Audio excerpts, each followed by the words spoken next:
दोस्तों, यह कहानी राहुल की है, जो कुछ समय पहले काफ़ी उदास सा रहा करता था, क्योंकि उसके पालतू कुत्ते की मृत्यु हो गई थी।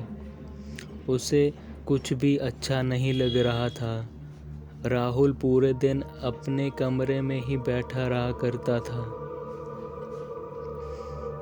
एक दिन राहुल के दोस्त उससे मिलने के लिए उसके घर आते हैं। वहाँ वो राहुल से मिलते हैं और उससे एक ट्रिप के लिए मना लेते हैं। उन्हें उम्मीद थी कि ट्रिप की वजह से राहुल अच्छा महसूस करेगा। राहुल ट्रिप के लिए मान जाता है। अगले दिन ये सब लोग ट्रिप के लिए निकल जाते हैं।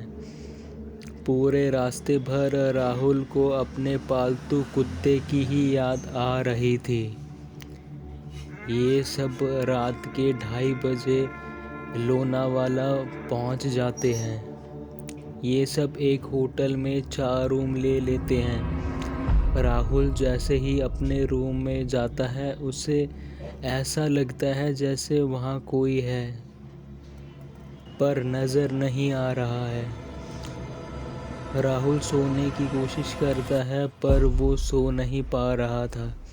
उसे ऐसा लग रहा था कि उसके बेड के आसपास कोई घूम रहा है। अचानक रूम का टेम्परेचर कम होने लगता है। राहुल जैसे ही अपनी आंखें बंद करता है, उसे एक डरावनी शक्ल वाली औरत दिखाई देने लगती है, जिसके पूरे शरीर पर खून लगा हुआ था।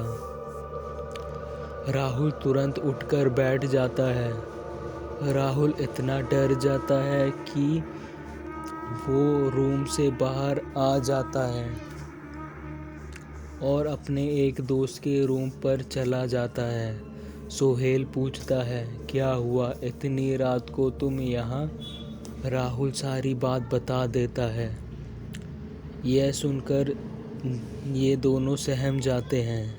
अचानक सोहेल के कमरे का दरवाज़ा कोई पीटने लगता है।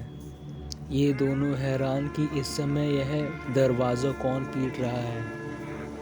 अचानक से सोहेल के कमरे की खिड़की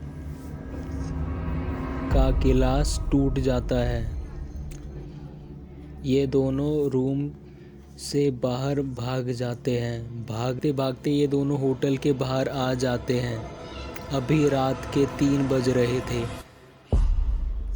सामने गार्डन में लगे झूले पर कोई लड़की बैठी थी। ये दोनों ये देखकर हैरान कि इतनी रात को ये कौन लड़की है जो झूले में बैठी है। वो लड़की अचानक गायब हो जाती है। ये दोनों लड़के आपस में ही बात कर रहे थे कि इन दोनों की नज़र अब दोबारा उस झूले पर जाती है, पर वहाँ कोई नहीं था। ये दोनों लड़की को इधर उधर देखने लगते हैं। साथ में ये दोनों डरे हुए भी थे कि अचानक वो लड़की इन दोनों के सामने आ जाती है।